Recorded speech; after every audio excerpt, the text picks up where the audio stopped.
My people, I know say many of una when be say una dey hear flood for different part of Nigeria. Una go just dey reason say maybe the water just dey still. No be so o.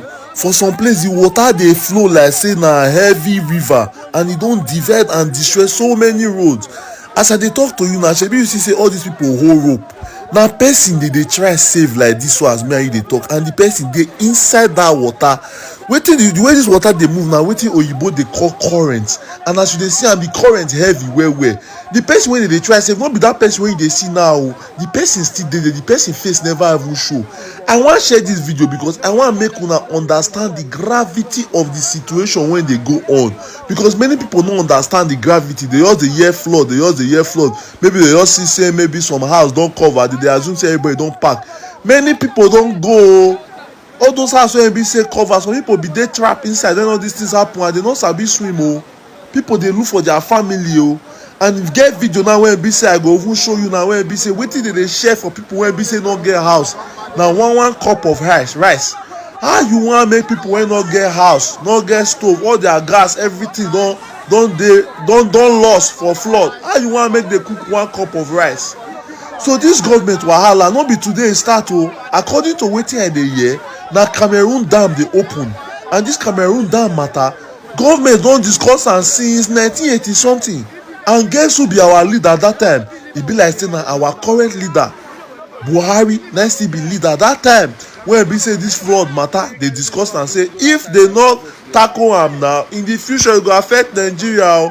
Because if they no release if they no work on the flood, how they go take barricade the flood if e go come, e go enter our country.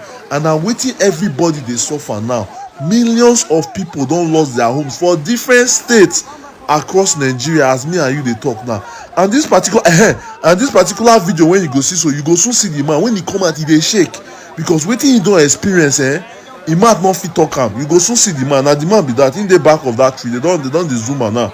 He don come out, water don, in fact na God na save this man. And the people wey be say they get the courage, the people wey be say God give the courage to enter this kind of current, because no be everybody sabi swim.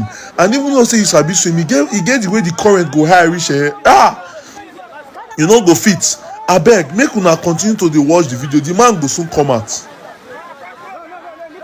Na the man hand dey hold, so they dey try tie rope for a body. The man no gree o, because he know wetin him eye don see for the water. He know as he don struggle inside the water, as the water say brush am comot. If not maybe for this tree wey be say e see hole, only God know wetin for happen to am. Because e be like say as the water dey brush am comot with full force, now he use the last strength grab the tree. So na so they come take save am. The guy no gree o. He no gree enter the water, because even as they dey inside the water like this, so they still dey feel the strength of the current dey brush.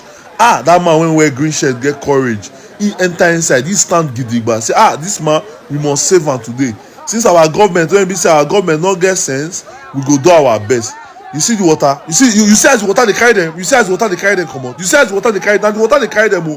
No be dem move this movement when they move, so na water carry them from there reach there. They don save the man.